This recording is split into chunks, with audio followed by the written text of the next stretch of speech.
జై శ్రీరామ్. అందరికీ నమస్కారం. వెల్కమ్ టు న్యూస్ అఖండ. నేను మీ కస్తూరి శ్రీధర్. విషయానికి వస్తే ఈ కాంగ్రెస్ పార్టీ ఉన్నది కదా, ఈ కాంగ్రెస్ పార్టీ నాకు తెలిసి మన భారతదేశంలో ఉండేదానికంటే పాకిస్తాన్లో ఉంటే ఈ పార్టీకి ఎప్పుడో ఎవరు ఈ వృద్ధనేత ఉన్నాడు కదా, ఎవరో 55 ఏళ్ళ ఈ హింసించే రాజు 24 పులికేసా ఆయన ఈ పార్టీకి ఎప్పుడో పాకిస్తాన్ ప్రధానమంత్రి అయిపోయిండు, అధ్యక్షుడు అయిండు, వాళ్ళకి ఏది కావాలంటే అదేండు. ఈడ కాబట్టి కాలేకున్నాడు, కానీ ఆడేంటి చాలా బాగైండు. ఎందుకంటే నేను ఒక మాట చెప్తున్నాను, నేనే ఊరికి అనడంలే. ఇప్పుడు మీరు ఒకసారి గమనించండి, కాంగ్రెస్ పార్టీని అంటే ఈ రాహుల్ గాంధీని ఎక్కువ ప్రేమిస్తారా పాకిస్తాన్ వాళ్ళు, లేకపోతే మోడీని ఎక్కువ ప్రేమిస్తారంటే మోడీని ఎట్టి పరిస్థితిలో ప్రేమించరు. ఎందుకంటే నరేంద్ర మోడీ గారిలో నరాన భారతీయత అనేది ఉంటుంది. అలాగే ఆయనకు ఈ దేశం మీద భక్తిభావం కావచ్చు, అలాగే ఈ దేశాన్ని అభివృద్ధి చేయాలనుకోవడం విషయంలో కావచ్చు, రక్షణ రంగ పరంగా ఎన్నో విధాలుగా అభివృద్ధి చేయాలని కావచ్చు, ప్రతి దాంట్లో కూడా ఆయన ఎంతో అడ్వాన్స్డ్గా ఆలోచన చేస్తూ ఉంటాడు. కానీ రాహుల్ గాంధీ ఏంటంటే అచ్చం ఈ పాకిస్తాన్ చేసినట్టే. ఎవరో నేను చెప్తున్నా కదా, వాళ్ళు ఊరికే పాకిస్తాన్ అనడంలో కొంచెం పొరపాటు అనుకుంటున్నాను నేనైతే. ఆ పాకిస్తాన్ అనే బదులు వాళ్ళకు ముందు పెట్టేటప్పుడు లపాకిస్తాన్ అని పెట్టుంటే ఇంకా చాలా బాగుండవు. ఈ లపాకిస్తాను ఎట్టయితే ఆలోచన చేస్తుందో, ఇప్పుడు లపాకిస్తాన్ ఏం ఆలోచన చేస్తుంది, ఈ దేశంలో హిందువుల మీద యాళ్ళేని ద్వేషం వాళ్ళకు. కాబట్టి ఏంటంటే ఏదో ఒక విధంగా ఇక్కడ మానవ హోమం సృష్టించాలని చెప్పేసి వాళ్ళు కోరుకుంటారు. అదేవిధంగా ఏంటంటే భారతదేశాన్ని మొక్కలు చేయాలనుకుంటారు. ఏది ఇప్పుడు వాళ్ళు అనుకుంటారు కదా, ఈ జమ్మూ కాశ్మీర్ని మొక్కను చేసి ఈ కాశ్మీర్ను పాకిస్తాన్లో కలుపుకోవాలని చెప్పేసి ఆ మాదిరిగా. అదేవిధంగా కులగణన చేసి ఇప్పుడు ఈ 55 ఏళ్ల వృద్ధనేత వచ్చేసి ఇప్పుడు మామూలుగా అందరిని హిందువులు మళ్ళీ ముక్కలు చేయాలనుకుంటాడు. సేమ్ టు సేమ్ తేడానే. మీకు ఏమన్నా డౌట్ వస్తే మీరు ఏదన్నా కామెంట్ పెట్టండి, లేకపోతే లేదు నువ్వు చెప్పేది నిజమని చెప్పి మీకు అనిపించా కూడా 100% మీరు కామెంట్ చేయండి. నా దృష్టిలో వచ్చేసి పాకిస్తాన్ ఆలోచనలో, ఈ కాంగ్రెస్ పార్టీ ఆలోచనలో, ఈ పాకిస్తాన్ స్వభావం అలాగే ఈ రాహుల్ గాంధీ స్వభావం ఇద్దరిది కూడా ఒకటేగా ఉంటుంది. అసలు విషయానికి వస్తా, పాకిస్తాన్కు అలాగేందంటే కాంగ్రెస్ పార్టీకు నేను చెప్పినట్టు ఏం పెద్ద తేడా ఏం కనిపించడంలా. దాదాపుగా ఏంటంటే అన్ని విషయాల్లో కూడా ఒకటని కాదుయా, ప్రతి విషయంలో కూడా ఈ పాకిస్తాను అలాగే కాంగ్రెస్ పార్టీలది ఒకే దారి, అలాగే ఒకే ఆలోచన అనమాట. దాదాపు అన్ని విషయాల్లో కూడా మనం ఈ పాకిస్తాన్ ఏంటంటే ఈ కాంగ్రెస్ పార్టీను వీటి రెండింటిని కూడా పోల్చి చూసినప్పుడు వాళ్ళ ఆలోచనలు సిమిలర్గా ఉంటాయి, అంటే ఒకే విధంగా ఉంటాయి. ఇప్పుడు సపోజ్ నేను ఇంకొక ఎగ్జాంపుల్ చెప్తా. అయోధ్య రామ మందిర విషయంలో కూడా అయోధ్య రామ మందిరాన్ని కాంగ్రెస్ పార్టీ వ్యతిరేకించింది, తెలుసు కదా మీకు. ఇంతవరకు ఎవరు ఈయన ఈ ప్రతిపక్ష నేను అమ్మా నాయన నేను మామూలు బ్రాహ్మణుని కాదు, నేను వాళ్ళలో నేను ఆణిముత్యానని చెప్పుకుంటాడు, జంధ్యం వచ్చేసి సొక్కా మీద వేసుకొని పోతాడు. ఎలక్షన్స్ వచ్చే ఈయనకు గుళ్ళు గోపురాలు గుర్తొచ్చాయి. ఎవరికి? ఈయనకో. అట్టాడిది ఇంతవరకు అయోధ్య రామ మందిరాన్ని సందర్శించినాడా? ఎందుకు సందర్శించాలా? యాడికాడికో పోతాడే. యాడనో ఆఫ్ఘనిస్తాన్లో బాబర్ సమాధి. ఎవరు? బాబర్ వచ్చేసి మన దేశం మీదకి దండెత్తి వచ్చిన ఒక దురాక్రమణదారుడు. అదేవిధంగా ఏంటంటే ఎన్నో దేవాలయాలను నాశనం చేసినాడు, ధ్వంసం చేసినాడు, హిందువులను ఎంతోమందిని ఓచుకోతలకు పోసినాడు. అలాంటి బాబర్ సమాధిని చూసేదానికి ఆఫ్ఘనిస్తాన్ పోయినాడు ఈ పోతు మొగోడు. అలాంటిది ఉత్తరప్రదేశ్లో ఈయన పోటీ చేసింది కూడా రాయ్బరేలీ అన్నది ఉత్తరప్రదేశ్లోనే ఉన్నది. ఈయన ప్రతిపక్ష నేత కదా, కనీసం హిందువులు ఏమన్నా అనుకుంటారేమో అనే కనీసం ఆడిదాకా పోయిద్దామనే ఆలోచన కూడా లే. అంటే ఇంతవరకు రామ మందిరాన్ని కూడా బాలరాముని కూడా ఈయన సందర్శించాల. దాన్ని బట్టి మీరు అర్థం చేసుకోవచ్చు ఈయనకు రామ మందిరం అన్నా రాముడన్నా హిందువులన్నా ఎంత వ్యతిరేకం. అంతేందుకు మొన్న పార్లమెంట్ సాక్షిగా హిందువులు ఎన్ని మాటలు మాట్లాడాలా, వీళ్ళు ద్వేషం అసూయతో రగిలిపోతూ ఉంటారనేసి. అలాగే ఏంటంటే ఈ అయోధ్య బాలరాముల వారి ప్రాణ ప్రతిష్టకు హాజరు కాకుండా తమ వ్యతిరేకత అయితే తెలియజేసింది ఈ కాంగ్రెస్ పార్టీ. పాకిస్తాన్ కూడా అయోధ్య రామాలయం విషయంలో తమ తీవ్ర వ్యతిరేకతను తెలియజేసింది. చూడండి, పోలికలు చూడండి ఒకసారి.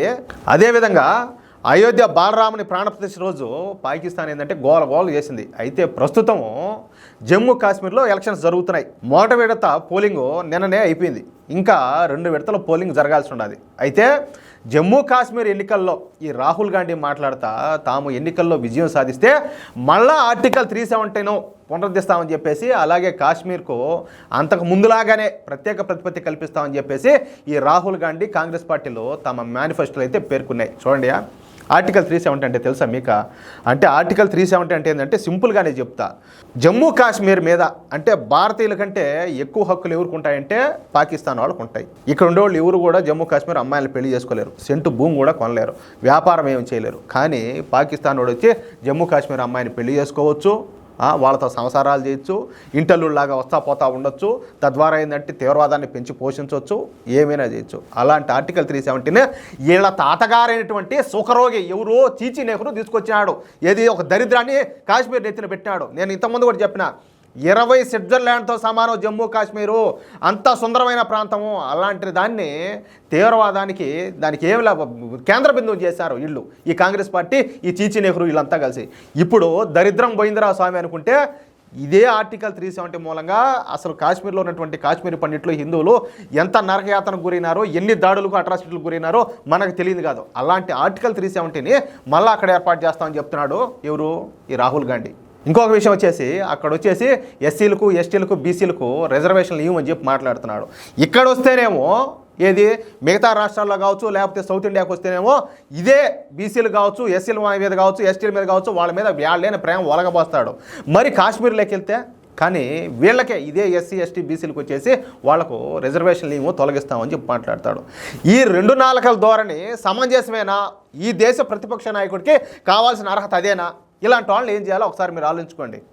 అలాగే ఈ పాకిస్తాన్ కూడా ఈ ఆర్టికల్ 370ను పునరుద్ధరించాలని చెప్పేసి కాశ్మీర్కు ప్రత్యేక ప్రతిపత్తిని అందించాలని చెప్పేసి అనేక సంవత్సరాలుగా డిమాండ్ చేస్తూ వస్తుంది. అయితే ఇప్పుడు జమ్మూ కాశ్మీర్లో ఎన్నికలు జరుగుతున్న సందర్భంగా పాకిస్తాన్లోని ఒక న్యూస్ ఛానల్ పాకిస్తాన్ డిఫెన్స్ మినిస్టర్తో ఒక ఇంటర్వ్యూ చేసింది. కాశ్మీర్ అంశం మీద ఈ ఇంటర్వ్యూ జరగడం ఇక్కడ గుర్తుంచుకోవాల్సిన విషయం. ప్రతి ఒక్కరు కూడా ఇది కొంచెం జాగ్రత్తగా వినండి. ఈ ఇంటర్వ్యూలో పాకిస్తాన్ రక్షణ మంత్రి, అతని పేరు వచ్చేసి ఖవాజా ఆసిఫ్, ఆయన పాల్గొన్నాడు. ఈయన పాకిస్తాన్లో మోస్ట్ సీనియర్ పొలిటీషియన్. అంతేకాకుండా పాకిస్తాన్కు గత 3 సంవత్సరాల నుండి రక్షణ మంత్రిగా పనిచేస్తూ ఉన్నాడు. ఇక ఈ ఇంటర్వ్యూలో ఈ పాకిస్తాన్ రక్షణ మంత్రి మాట్లాడుతూ కాశ్మీర్లో మళ్ళీ 370 ఆర్టికల్ను పునరుద్ధరించాలా, అందుకు ఏం చేయడానికైనా కూడా పాకిస్తాన్ సిద్ధంగా ఉండాలి. అలాగే భారత్లోని కాంగ్రెస్ పార్టీ కూడా, వినండి ఈ మాట జాగ్రత్తగా వినండి, అంటే ఆయన ఏం చెప్తున్నాడో. అలాగే భారత్లోని కాంగ్రెస్ పార్టీ కూడా ఈ ఆర్టికల్ 370ను పునరుద్ధరించాలని చెప్పేసి అనేక సంవత్సరాల నుంచి పోరాటం చేస్తుంది. అంతేకాకుండా ఈ విషయాన్ని ఇప్పుడు జమ్మూ కాశ్మీర్ ఎన్నికల్లో తమ మేనిఫెస్టోలో కూడా పొందుపరిచింది. ఈ ఆర్టికల్ 370 విషయంలో పాకిస్తాన్ జెండా, భారత్లోని కాంగ్రెస్ పార్టీ ఎజెండా రెండు కూడా ఒక్కటే. ఈ విషయంలో పాకిస్తాను, కాంగ్రెస్ పార్టీలు ఒకే స్టాండ్ తీసుకున్నాయని చెప్పి మాట్లాడినాడియా. అంటే నేను ఎందుకు చెప్పినాను, ఈయన ఈ రాహుల్ గాంధీ గారు భారతదేశంలో కంటే పాకిస్తాన్లో పోయి ఎన్నికలు ఇదే కాంగ్రెస్ పార్టీ ఆడబెట్టి వాళ్ళ కోసం ఇదే మరి ఈయనకైనా చేసినట్టే ఈ పార్టీకి ఏ అధ్యక్షుడో ప్రధానమంత్రి అయిపోయిండు. ఎందుకంటే పాకిస్తాన్ వాళ్ళందరికీ కూడా ఈ రాహుల్ గాంధీ అంటే అంత ప్రేమ. ఎందుకు తెలిసినా, ఈయన భారతదేశం కంటే ఎక్కువగా ఫేవర్గా ఎవరి కోసం పనిచేస్తాడంటే పాకిస్తాన్కి ఎక్కువ ఫేవర్గా పనిచేస్తాడు. అలాగే చైనా కోసం పనిచేస్తాడు. ఇలాంటోడు మనకు ప్రతిపక్ష నాయకుడిగా అవసరమా? మళ్ళీ ఇలాంటి వాడిని ప్రధానమంత్రిని చేయాలంట. ఈ దేశాన్ని ఏమి చేద్దామనుకుంటారు చెప్పండి? ఇలాంటి వాడిని అసమర్థుల్ని, భారత వ్యతిరేకుల్ని, హిందూ వ్యతిరేకుల్ని మనం నెత్తిని తీసుకొచ్చి కూర్చోబెట్టుకొని వీళ్ళ ప్రజాప్రతినిధులకు ఎన్నుకొని వీళ్ళ ప్రతిపక్ష నాయకుడిని చేస్తే ఈ విధమైన స్టేట్మెంట్లు, ఈ విధమైన మేనిఫెస్టోలు, ఇటువంటి హామీలు ఇవ్వడము, అమెరికాకు పోయి విదేశాలకు పోయి భారతదేశం మీద లేని చులకన భావంతో మాట్లాడడం, లేనిపోని విమర్శలన్నీ చేయడం ఎక్కడికి పోతుంది ప్రజాస్వామ్యము? మనం ఏ విధంగా ఉన్నాం, ఏ విధంగా ఆలోచన చేస్తున్నాం ఒకసారి మీరే ఆలోచించండి. అయితే ఈ పాకిస్తాన్ రక్షణ మంత్రి ఇంకా మాట్లాడుతా పాకిస్తాన్ కావచ్చు, అలాగే కాంగ్రెస్ పార్టీ కావచ్చు ఒకే దారిలో ముందుకు వెళ్తున్నాయి అంటూ ఈ పాకిస్తాన్, కాంగ్రెస్ పార్టీల మధ్య ఉన్న బంధాన్ని, ఆలోచన దృక్పథాన్ని మరొకసారి ఈ పాకిస్తాన్ రక్షణ మంత్రి తెలియజేసినారు. అంటే పాకిస్తాను, కాంగ్రెస్ పార్టీలు ఒక్కటే అన్న విధంగా ఆయన ఇంటర్వ్యూలో మాట్లాడడం గమనార్హం. ఆయన మాట్లాడమే కాదు, కళ్ళారా మనకు కనపడుతుంది ఆయన మాట్లాడేదే ఉండాలి. కాంగ్రెస్ పార్టీ ఏం మాట్లాడుతుందో పాకిస్తాన్ కూడా అదే మాట్లాడుతుంది. ఇద్దరు ఆలోచనలు ఒకటిగానే ఉండాలి, ఇద్దరు స్టాండ్ ఒకటిగానే ఉండాలి. ఇద్దరు కూడా ఈ దేశాన్ని ముక్కలు చేయాలనుకుంటారు. సిగ్గు రావాల్సింది మనకు, బుద్ధి రావాల్సింది మనకు. మనం ఏంటంటే గడ్డి తిని అడ్డమైన దారులు దొక్కుతా ఇట్లా టోన్లు తెచ్చి మనం నెచ్చిని పెట్టుకున్నాం. దీన్ని బట్టి ప్రతి ఒక్కరు ఆలోచించుకోండి. అది ఆ విషయమా? ఈ వీడియోపై నా అభిప్రాయం నేను చెప్పిన న్యూస్తో పాటు మీ అభిప్రాయాన్ని, మీ అమూల్యమైన అభిప్రాయాన్ని తప్పనిసరిగా కామెంట్ రూపంలో తెలియజేయాలని చెప్పి కోరుకుంటూ, అలాగే ఈ వీడియో నచ్చితే దయచేసి లైక్ చేయండి. అలాగే ఈ న్యూస్ ఖచ్చితంగా తెలుగు వాళ్ళు ప్రపంచంలో ఎక్కడ ఏ మూలన ఉన్నా కూడా ప్రతి ఒక్కరికి ఈ న్యూస్ చేరాలి. ఎందుకంటే పాకిస్తాను ఎప్పుడు చూసినా కూడా మన భారతదేశాన్ని నాశనం చేయాలనుకునే దేశం. అలాంటి పాకిస్తాన్ ఏ విధంగా ఆలోచన చేస్తుందో ఈ కాంగ్రెస్ పార్టీ, ఈ రాహుల్ గాంధీ కూడా అదే మారు ఆలోచన చేస్తాడంటే ఈయన స్వభావం ఎలాంటిదో ప్రతి ఒక్కరికి కూడా తెలియాలా, పసిబిడ్డలు కూడా తెలియాలా. మనం ఇంట్లో డిస్కస్ చేయాలా. ఈ మధ్య చేస్తున్నారు పాకిస్తాన్ ఆలోచనలు, కాంగ్రెస్ పార్టీ ఆలోచనలు ఒకే విధంగా ఉన్నాయని చెప్పేసి మనం ఇంట్లో మన బిడ్డలతోనూ, మన అమ్మా నాన్నలతోనూ, మన మిత్రులతోనూ ప్రతి ఒక్కరితో కూడా మనం దీని గురించి చర్చ జరపాలా. అది అలాగే ఇంతవరకు ఎవరైనా కూడా మా ఛానల్ సబ్స్క్రైబ్ చేసుకోకపోతే దయచేసి ప్రతి ఒక్కరు కూడా మన న్యూస్ అక్కడ ఛానల్ సబ్స్క్రైబ్ చేసుకోండి.